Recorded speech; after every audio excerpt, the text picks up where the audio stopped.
Hello, everybody, and welcome back. I'm Sonia from Celestial Astrology, and I'm here with my good friend Mandi Rae from Ecstatic Astrology. And we are the ladies from AsteriSofiaKairos, our astrology collective. And we're here this week to look at the astrology for the week of the 1st to the 28th of May. So let's have a look at the monthly overview. So this week we're going to be looking at Mercury meeting Uranus in Taurus and Saturn entering Aries. This is the big one. We've been preparing it since the beginning of the year, and even a lot of astrologers before then. Saturn is like up to 3 years in a sign. It was a nice time when Saturn was in Capricorn and Aquarius in its domicile. Then it moved into Pisces and things changed. And we've had it in the nice dreamy waters of Pisces, and now it's going into fiery martial Aries. So it's going to be a significant shift for everybody. And then on the 26th, Mercury will enter Gemini, its own home sign. And again, that will be a nicer ease of shift because Mercury's at home there. And it's just in time. It just slides in. Look at the timing, just less than 24 hours before a new moon in Gemini. So how nice is that? So we just get that just in time. So again, it's one of those weeks where there's only those things happening. And I've put together Mercury entering Gemini and the new moon because they're happening like within 24 hours of each other. So it's worth looking at both of them, but there's only those 4 things really happening. The Mercury conjunction with Uranus. And as Mandi Rae pointed out last week, this is new territory for Uranus. It's at 2742. This is a new place. This is the first planet meeting with Uranus since the sun. That's it. We had the sun meeting at 27 degrees. Yeah, so the sun met it at 27 degrees. And then we got Saturn entering Aries, and Mandi Rae's done a lovely slide of all the significations we might expect. So she's going to take us through that. And then, like I say, we've got Mercury entering Gemini just in time for this lovely new moon in Gemini. So this is all about our communication and how we speak to each other, but it also affects Jupiter. Jupiter's in Gemini as well. So Jupiter in Gemini is going to get this lift. And Jupiter in Gemini has been struggling because it's in detriment or exile opposite its home sign of Sagittarius. So it's going to give that a lift as well to have Mercury there in its home sign and to have this new moon there. It's going to be a fresh start. But look at some of the charts on the 24th. So in the UK, it's happening on the 25th, but for a lot of people, it's going to be the 24th in the US. If your time clock is behind universal time, then it's likely to be in the evening or the daytime beforehand. And if you're ahead of us, it's likely to be during the day. These two meeting now at 27 at this new degree. Mercury signifies the quick mind, and then Uranus comes in and electrifies that. Uranus, sometimes we see as a signifier of the lightning strike, and that's sometimes used for Mercury, the flow of events and opening up this channel where communications, if you think of like a telephone wire, it used to be, but now they travel through the air. Like our communications are sent by satellites and they just beam a light. And if you think of how that light's transmitted and communications travel in that kind of way, and it's kind of the same for both of them, how there's this like suddenness and this instantaneousness and we can't always see it traveling. So there's an inventiveness to that. It's not grounded in the way that Taurus likes to be grounded in physical things that you can see and feel and touch. And suddenly you've got these 2 planets who are like, no, here's all these ideas, here's things that you can't see and touch, here's ideas and things of the mind and sudden events. So when they meet in this place, I think maybe it could bring new ideas through that could then be given some groundedness, certainly for us individually. If you've been working on ideas but struggling to put them onto paper and struggling to bring them into form, maybe this could be a good chance to actually get them down into the material world, into the physical world. Like sometimes we say with Uranus, it brings insights through. So maybe it's an insight of a way that you can bring that into form, where you've struggled before, you've had this idea, maybe it's been in your dreams or in your thoughts, but you've got no idea how to bring it into reality. And maybe this is a chance with Mercury ruling our communications, but also our thoughts and our ideas and the way we communicate with other people. It can also be like overcoming borders and barriers as well. Mercury can travel between those borders, so he can find a way around things. So it's quite an interesting conjunction. It can be harebrained ideas as well, like things that might be too much. It can be risky ideas, lack of focus, like that analysis paralysis thing of going down multiple rabbit holes. So again, beware, because in Taurus, we want it to be practical and stable, fixed and focused and lasting. So it's kind of like all the ideas versus let's pick one that's actually going to work. Right. So you're kind of pulled in these two polarities maybe at this time. Yeah. I like that the Sabian symbol says re-beginnings. I like that. Yeah. Re-beginnings, because you don't normally put those two together. Re-begin, you know, Right. because when you begin, you begin. You're just beginning. But this is a re-begin. Because we had that last week when the sun met Uranus at 27 as well. It was the re-beginning with the sun, and now we've got the re-beginnings with Mercury. So it's like, okay, the sun has that purpose and it's lighting up the purpose, and now Mercury's coming and saying, okay, you know, how can we communicate this idea? How are you going to verbalize it to other people? How are you going to talk to the right people that you need to talk to? So it's kind of like the two working in tandem and re-beginning that thing. So yeah, those fresh shoots, it's like pay attention to those fresh shoots, that re-beginning, because you've got to let go of something, the old thing, in order to re-begin. Yeah, and it's so close to a new moon that it is like, maybe I get ideas from this, you know, like strikes of ideas, and also, you know, realizations and all of that. Because I mean, having the sun do it and then having Mercury do it is just like a wham bam, you know? We've got the moon there in Taurus as well, and the moon is exalted in Taurus. So the moon is kind of willing to bring these ideas through to us from a place where it's really, really comfortable. The moon can communicate things to us. It's the closest planet to us. We can reach what the moon wants to tell us about. Like Taurus is a sign of being really comfortable. Like, are you snuggled up on the sofa with all your snacks around you and a really nice comfy throw? And it's kind of like that would make the moon feel really secure and really comfortable, but you can still have those ideas and work on your laptop while you're doing it. That's kind of the image I get of how this could work, being really comfortable, but the moon helping that comfort that you're in with the moon and your snacks and everything, just helping you do this process.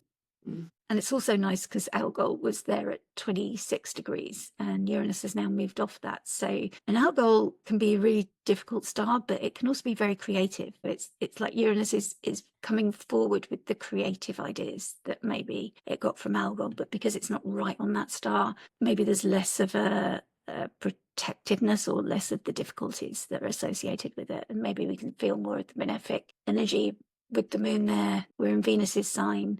Unfortunately, Venus can't see, so she can't help, but we've got the co-ruler, the moon there. So that does help it just feel a little bit better and nice in Taurus. We also got this sextile to Saturn here, and Saturn's at this anaretic degree, just preparing to leave Pisces. And obviously we'll be talking about it in Aries very, very soon.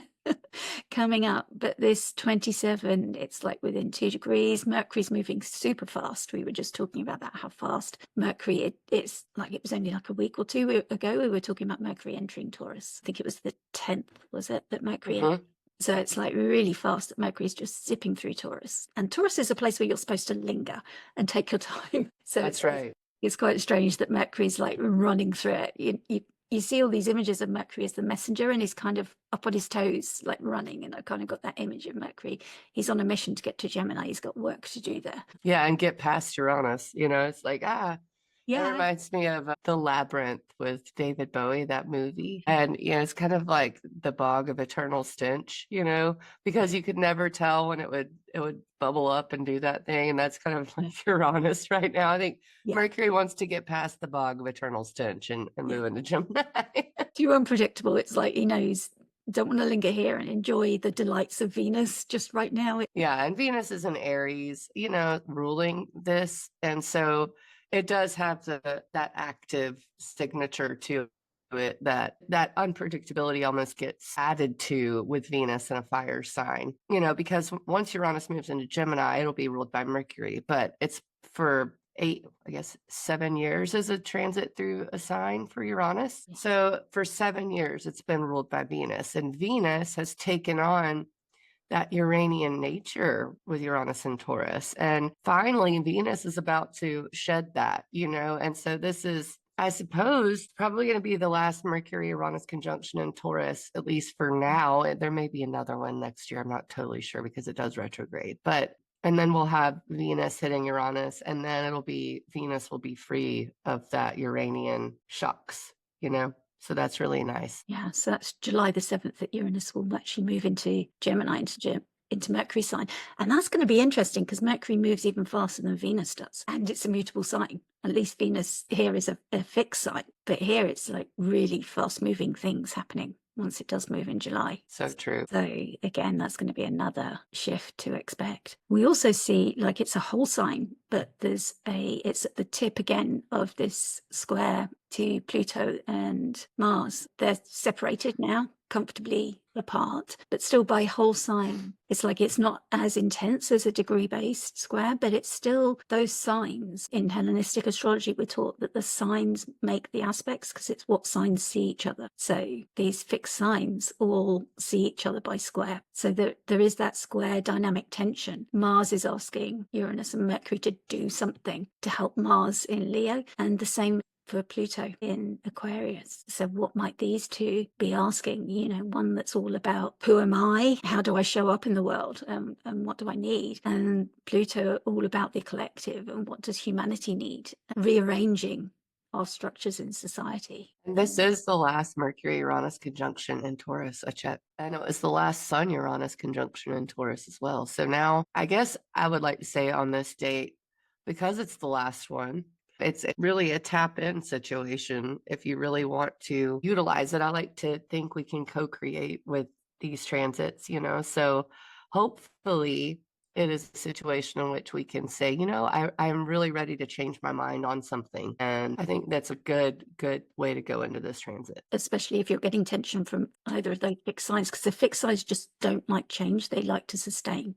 So if you have been stuck with things, this is a real chance to move and shift that energy now. That's right. And tension is really the catalyst for change as well. When you have that push-pull, something's got to give. And that's these fixed signs. And I think even the fact that the full moon was in Scorpio, I mean, this whole month of May has just been fixed tension, Yeah, and it's so much harder for the fixed signs to do that change because there's a resistance to it, as opposed to the mutable signs, which want the change. They're always changing. They're open to it and welcoming it. But the fixed signs are like, no, I'm holding on to whatever I've had for the last 10 years. It's working for me. If it's not broken, I'm not going to fix it. And it's so much harder to even see what needs to be changed. Others around us may see what's needing to be changed, and we just can't see it for ourselves. Those I know as a fixed sign person. When people out, and I'm resistant to it. Yep, I am the same way. So shall we move to Saturn? Yeah. Dun, dun, dun. Saturn and Aries on the 25th of May. I want to say maybe the 24th in the US. Let me just double check that. This is something that we have been looking at as astrologers for quite a while. And in fact, I was kind of joking because I feel like I've already been living Saturn in Aries. So yeah, for where I am in Central Time US, it is 10:35 p.m. May 24th. So it's one of those transitional overnight things, depending on where you are in the world and daytime. Now, that being said, doesn't really matter what time because everyone waking up on the 25th of May will have Saturn in Aries. Saturn has not been in Aries. It's a 29-year orbit. It really is elliptical, so it changes, but it takes about 3 years to go through a sign.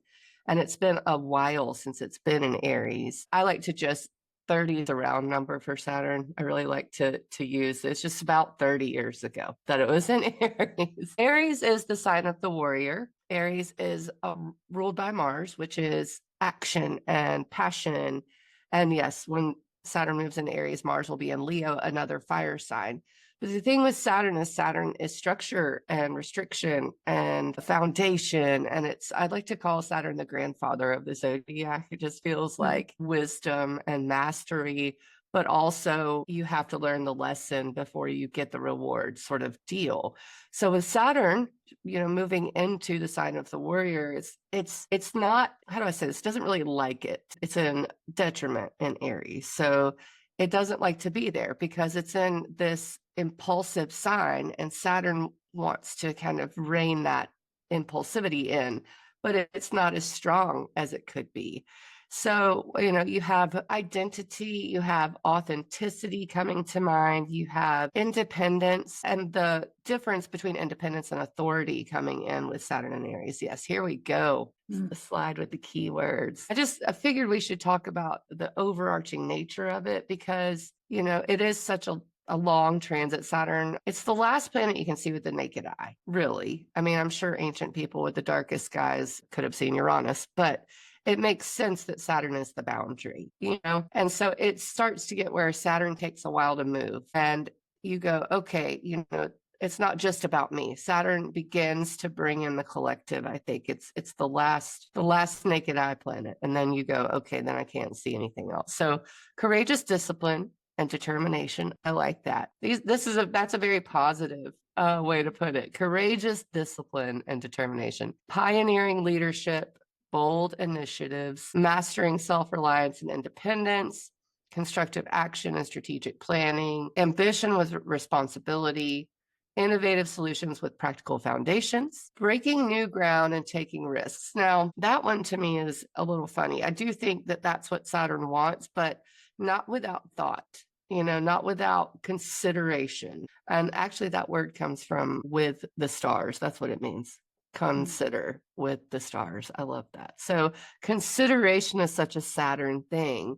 And if you're breaking new ground and taking risks, Saturn wants you to do it from a practical foundation, So building lasting foundations from new ideas, transforming personal power into impact.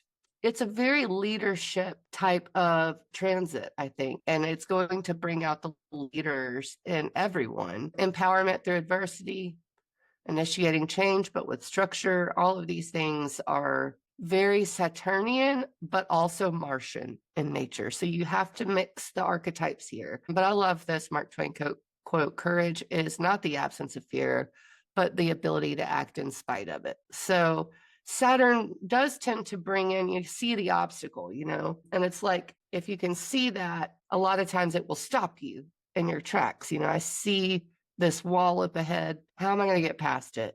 I'm scared of it. But instead, it is the ability to act in spite of that fear and to see the wall and say, I can take on this wall. Do you want to go back and look at the charts? Do you have any keywords to add to it, Sonia? I have a Saturn in Aries, and what really strikes me about this is like, obviously it's ruled by Mars, so you've got both the so-called malefic planets, and malefic doesn't mean evil or bad.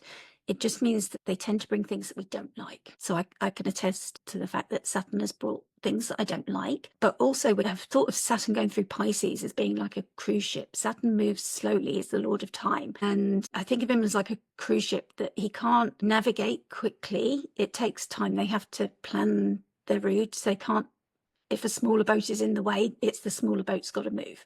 That big cruise ship isn't navigating around easily. So if it's got to change course, it's going to take so many miles for it to actually start veering in a different direction. And then suddenly it comes into this fiery place with Mars, who's the warrior. He's up on his toes, he's battling, and he's got his armor on. Heavy armor, yes, and also he moves a lot faster through the zodiac. So Saturn's going to experience this. When Saturn's been in its own signs of Capricorn and Aquarius, there was that steadiness of it being in domicile. And then in Pisces, also Jupiter is another slower planet. So now we're picking up speed here with the planets that are ruling Saturn. So yeah, Mars is in a triplicity relationship here with Saturn, also in a fire sign. So there's support here from Mars. But when Mars moves into Virgo, dual-natured, quicker sign ruled by Mercury, who's the quickest of all the planets, we need to prepare for that Saturn to be like experiencing these shifts every time Mars moves through different signs. It's going to be a slightly different experience as well as its ruler moves around the zodiac, and that's important to bear in mind. Experience of Saturn that we had, because Capricorn and Aquarius are together, they're the only two signs in the zodiac that are ruled by Saturn, and they're together. We had that extended period, like 6-7 years of Saturn being quite stable, and then suddenly that shift into Pisces was a bit of a shock, but also a slower planet. And now this is like, okay, things are really changing. And then, of course, we've got the fact that it's so close to Neptune. It's going to get even closer, like within minutes of Neptune. But they call it rephrenation when the planets get really close, but don't actually get exact. And then they separate before they meet. and then it's going to be 2026 before they will actually meet together, but we'll get some really good ideas on what they're going to signify. But I attended like a Richard Tarnas talk on what they signified, and he played a playlist, and it was a lot of songs that have really touched me. I've got Saturn and Neptune like girded in my chart, and it was like music that I know from when I was like really young, and it always made me cry. And it's like, oh, so this is why I'm so emotional about it. I've got that signature, that Saturn Neptune signature in my chart, and it's getting really into your emotions. But obviously Mars, what is he going to do with those emotions? Mars wants to take action on those. And it's like Joni Mitchell's song, Clouds of Dreams. I've seen both sides now. That was it. And there was some other ones by Bob Dylan and everything. It's like, I've always loved that. It's always made me cry.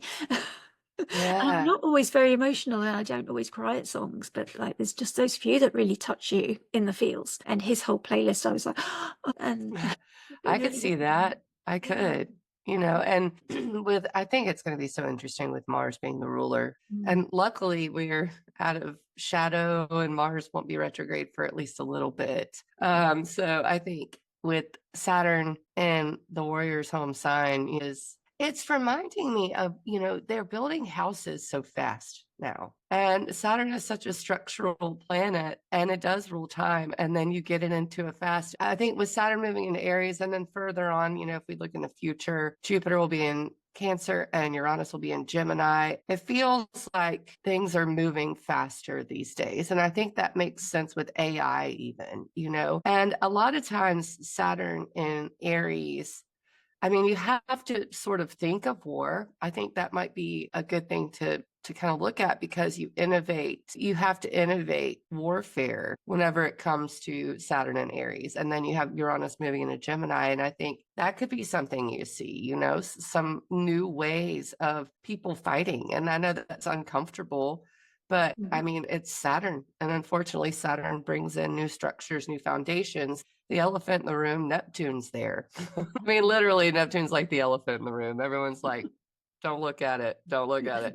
Because in 2026, Saturn will hit Neptune, Really know. And of course, Saturn's like speaking to in connection with that Pluto that's wanting to reconfigure how society is structured. Oh, yeah. And then, but it's also got that sextile with the sun in Gemini that's looking at our data and everything. But we've still got Mercury just separating from the meeting that it had with Uranus, all those new ideas we were talking about. That's right. All of those new things coming through. And Mercury's preparing to take them into Gemini and bring them into a grounded way, but that's all still happening. Mercury's next stop will be the sun. Yeah. I think embracing responsibility and practicing patience, because of the way Aries is so quick to act. Practicing patience is probably going to be a good mantra to have through this.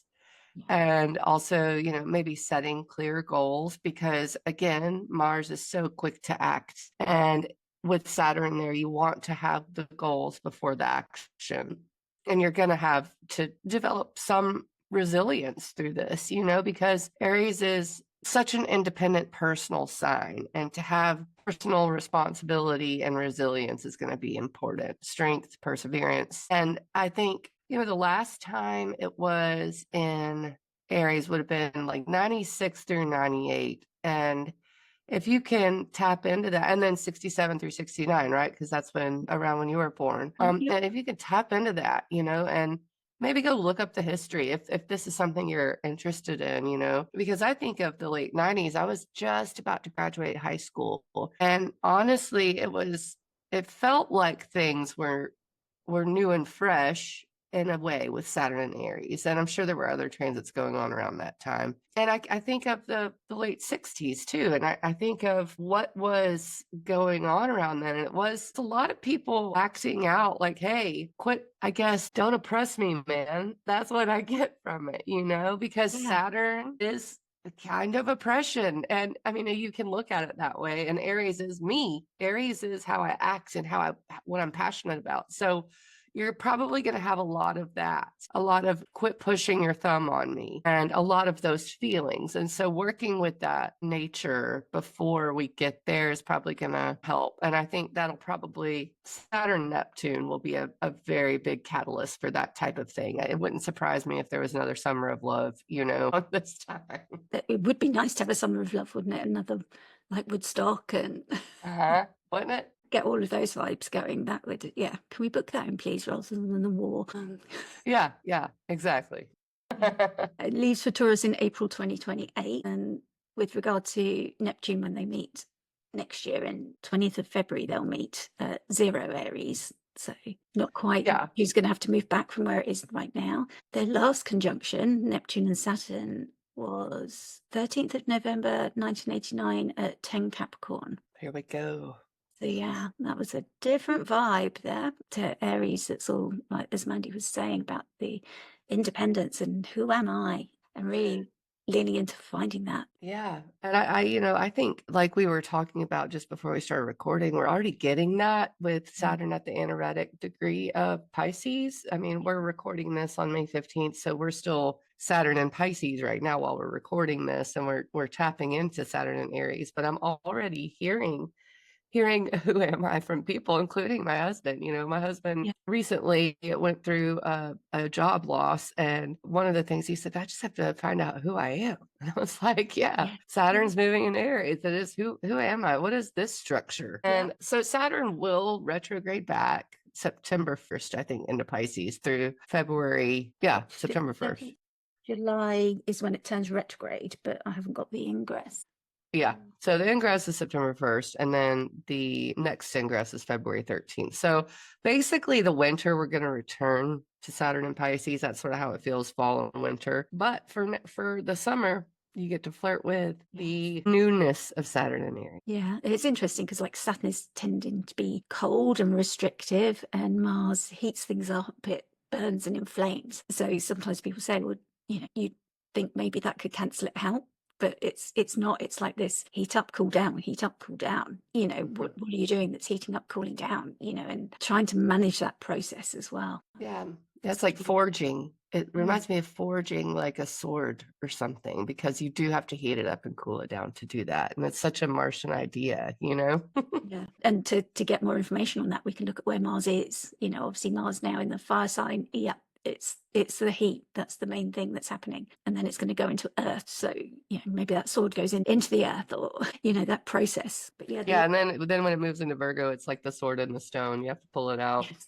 Yeah, it's forged and it goes in there. And then suddenly it's in the air when he pulls it out and brandishes it. Then it goes back into the water when it goes into the lake. It's the whole story. It is a whole story. I didn't realize it was, Arthurian legend, but here we are.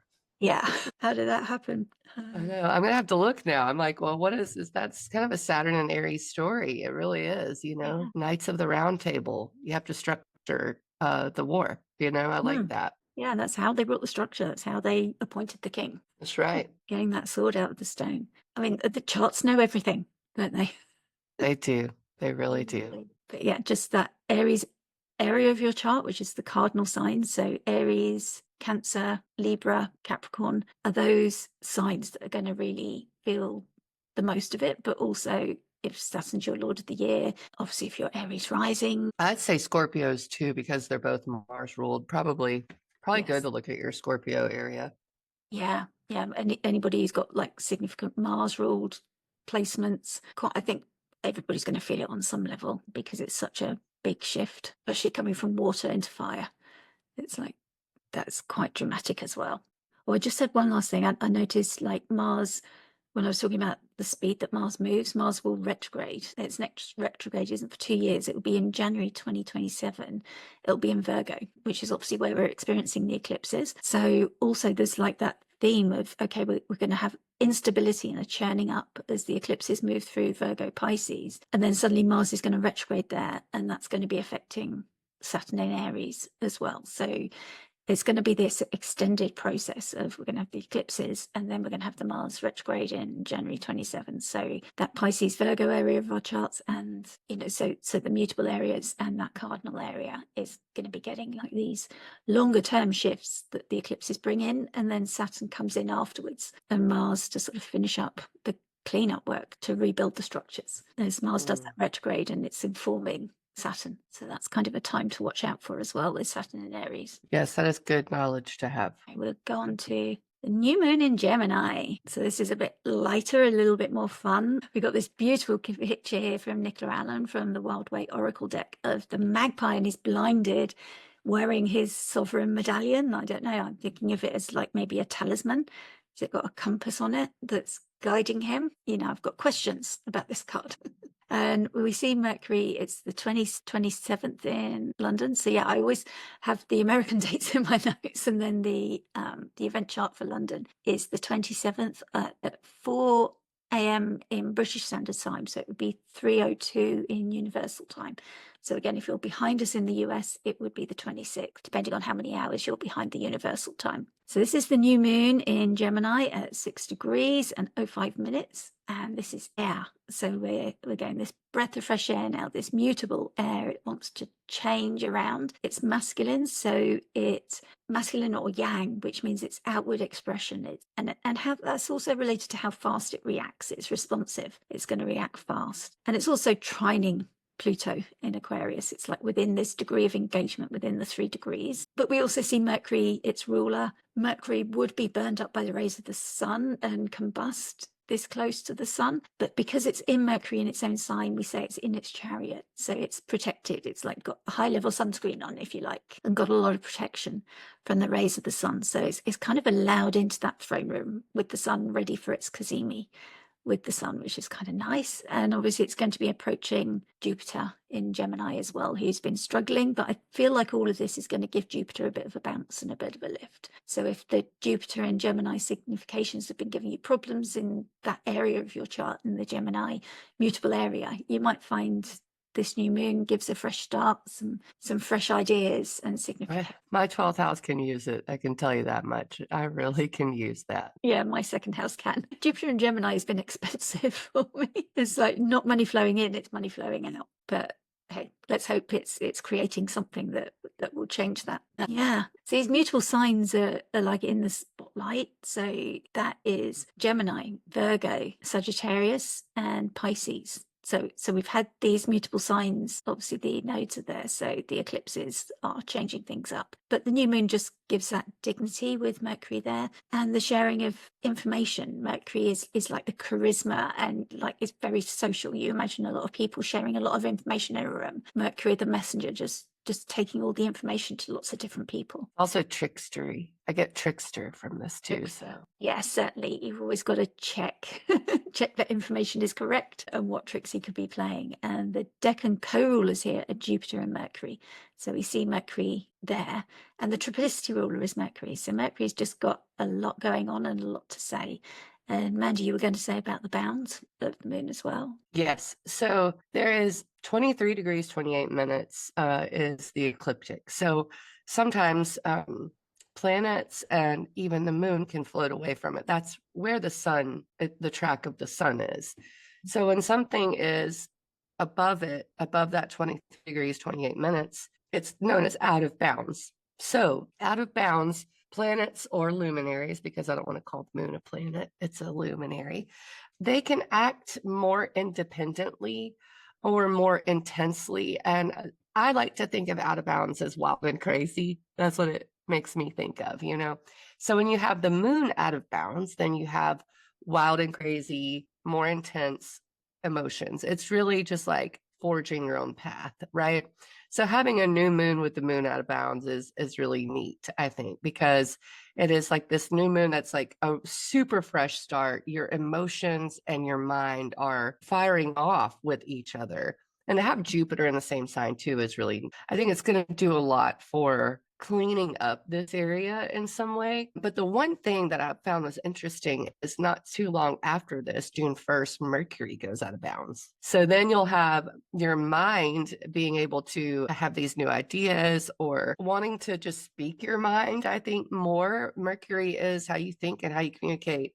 So June 1st, when it moves out of bounds, you know, ideas go off the chart, you know. So I just really look forward to it's almost like healthy Gemini with this signature, I guess, because having Mercury in its own home sign and then the sextile to Saturn and Neptune with this new moon is really nice as well. Sextiles are opportunity. There is a sign-based sextile with Mars and Leo, and there's not much now that Saturn's in Aries that is impeding Gemini right now.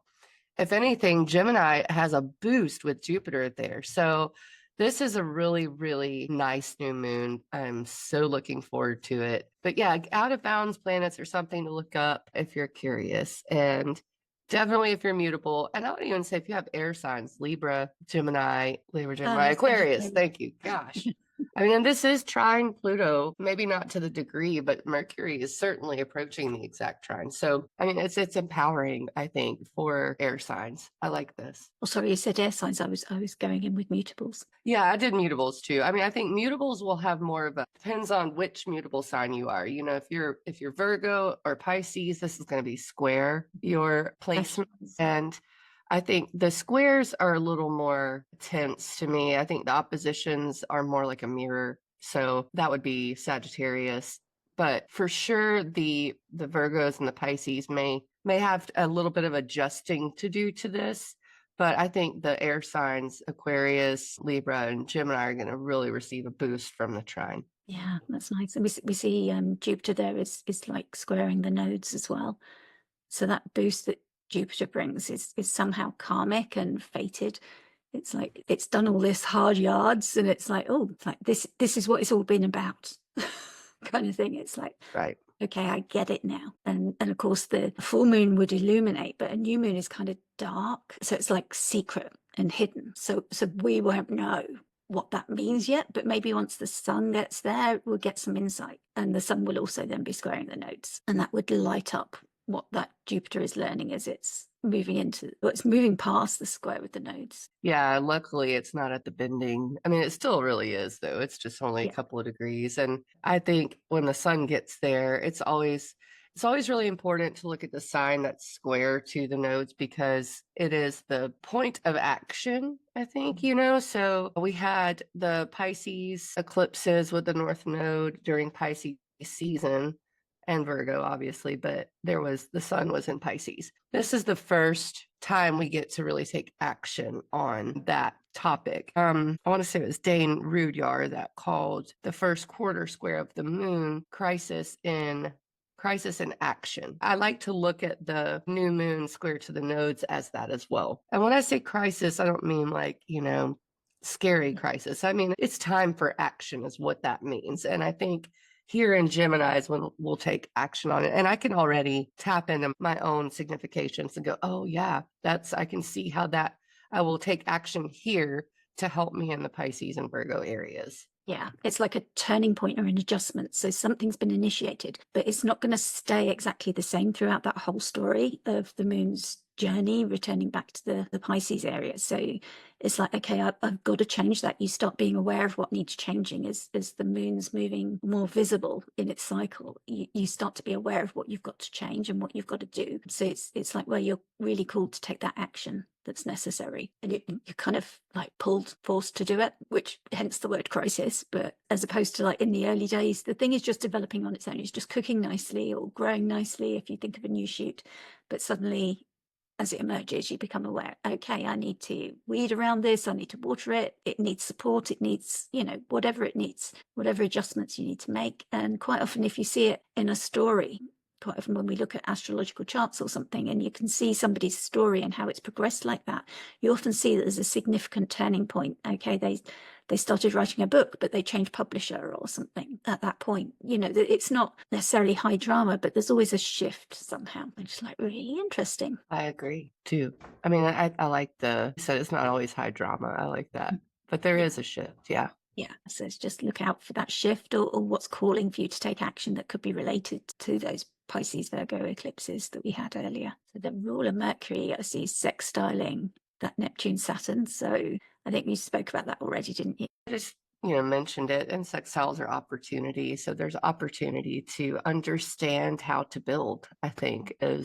and how to dream. You know, Neptune's dream, Saturn wants to build, Mercury wants to understand how to do it here and gather the information. And I think that's a really nice thing to have along with the trine to Pluto. It's just probably the best new moon so far this year. I'm going to go out on a limb and say that. It's just the best new moon so far, and I'm extremely looking forward to it.